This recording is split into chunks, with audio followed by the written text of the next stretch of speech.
और कॉफी तो आपको बाद में देंगे। एसबीआई के रिजल्ट आ चुके हैं तो वो पहले एक बार देख लेते हैं।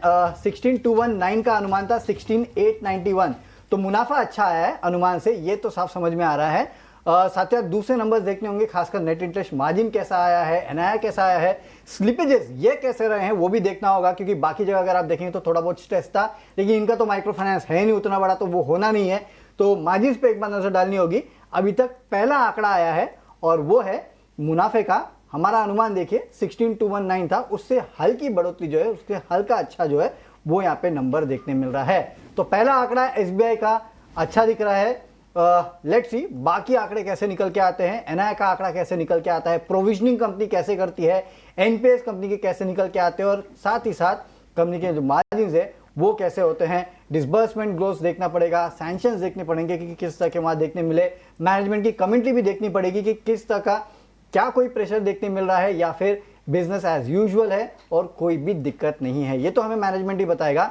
लेकिन अभी जो नंबर आया है वो आप देख लीजिएगा, और सबसे पहले 18 हाउस स्वदेश पे आपने देखा 16,891, ये वो नंबर है मुनाफे का जो कि एसबीआई ने पेश किया है। आई थिंक सो रिलायंस के बाद आशीषा मेरे ख्याल से सबसे ज्यादा मुनाफा करने वाली ये कंपनी है। इनफैक्ट इंडिया में एक समय तो ऐसा था कि सबसे ज्यादा मुनाफा करने वाली कंपनी जो है वो एसबीआई थी। तो जाहिर सी बात है एक बड़ा दिग्गज है, और खासकर बैंकिंग स्पेस में अगर आप देखेंगे तो काफी वेटेज रखता है ये बैंक। तो नतीजे अब तक प्राइमा फेसी जो है वो अच्छे लग रहे हैं नतीजे।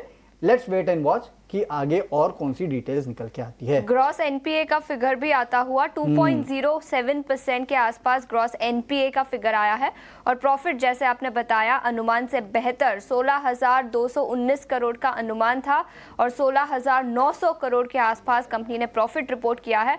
सो अनुमान से बेहतर नतीजे और एसेट क्वालिटी पर कुछ और डिटेल्स एक छोटे से ब्रेक के बाद हम लेकर आएंगे। टेक्निकल व्यू से, टेक्निकल गेस्ट से भी एक नजरिया लेंगे, लेकिन इस बीच कुछ और नंबर्स पर भी फोकस करेंगे। प्रॉफिटेबिलिटी पर तो हमने बात की, ग्रॉस एनपीए का अमाउंट भी आया है 84,360 करोड़ के आसपास।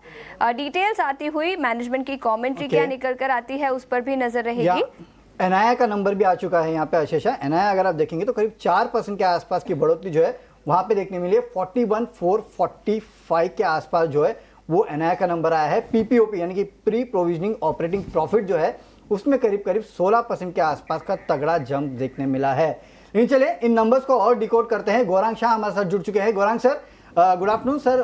कैसे लग रहे हैं नंबर्स? प्राइमा फेसी जो नजर आ रहा है, प्रॉफिट 16,891 करोड़, एनआईआई में 4% के आसपास की बढ़त, कैसे देख रहे हैं आप इन नंबर्स को? मेरे ख्याल से अब तक जो आंकड़े आए हैं, धन्यवाद पहले तो आप सभी को प्रणाम और शुभ दिन हमारे तरफ से। तो जो भी आंकड़े अभी तक हमारे और आपके समक्ष में है वो जो अनुमान था उसके मुताबिक ही लग रहे हैं। हालांकि अगर ब्रेकअप आ जाता है और खास करके ग्रॉस और नेट एनपीए के अगर आंकड़े, मुझे नहीं पता, मैं स्क्रीन के सामने नहीं हूँ, लेकिन अगर वो भी आ गए होंगे तो मेरे ख्याल से अगर नीचे आए हैं तो शायद ये सकारात्मक सा रुझान जो है एसबीआई के ऊपर ये और दर्शाएगा।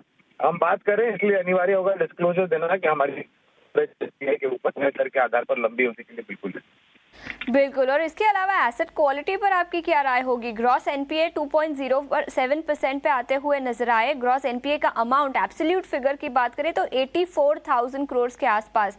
आपके अनुमान क्या थे और एक्सपेक्टेशन से एसेट क्वालिटी किस तरह की नजर आ रही है?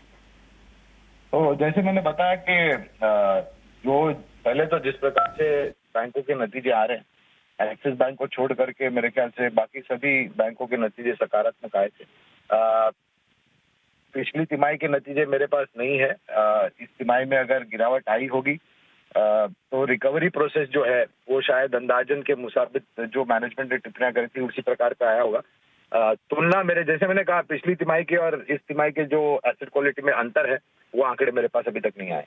तो मैं आपको बता देता हूं 2.13% से कम होके 2.07% आए हैं इनके ग्रॉस एनपीए नंबर्स, और नेट एनपीए जो है 0.53% पे फ्लैट है। तो ग्रॉस एनपीए कम होके आए हैं सर।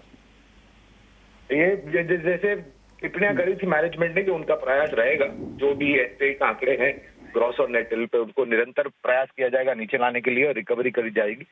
प्रोविजनिंग राइट बैक्स का अमाउंट भी मेरे पास नहीं है फिलहाल, लेकिन हाँ अगर प्रोविजनिंग राइट बैक होगी तो उससे बैलेंस शीट की जो मजबूती है, बैलेंस शीट की जो परिस्थिति है वो और मजबूत हो जाएगी। ठीक है, तो ये नजरिया। गौरांग सर, बहुत बहुत शुक्रिया समय निकालकर हमारे साथ जुड़ने के लिए और एसबीआई नंबर्स डिकोड करने के लिए। लेकिन स्टॉक मूवमेंट की बात करें तो पिछले कुछ मिनटों में गिरावट दिखी है। अब करीब 1.5% की गिरावट के साथ एसबीआई कारोबार करता हुआ 754 के आसपास। वैशाली, टेक्निकल्स पर इस गिरावट के बाद आपकी क्या राय होगी? 740 is a level to watch। हम एसबीआई की बात कर रहे हैं। 740 is a level to watch क्योंकि वो एक क्रूशियल सपोर्ट है और वहां से बाउंस आना चाहिए। अगर नहीं आता है तो फिर I think it would give a further corrective move towards 720। 740 तोड़ता है तो 720 तक के लेवल्स एसबीआई पर नजर आ सकते हैं और नतीजों के बाद थोड़ी सी गिरावट तो इस स्टॉक पर दिखी।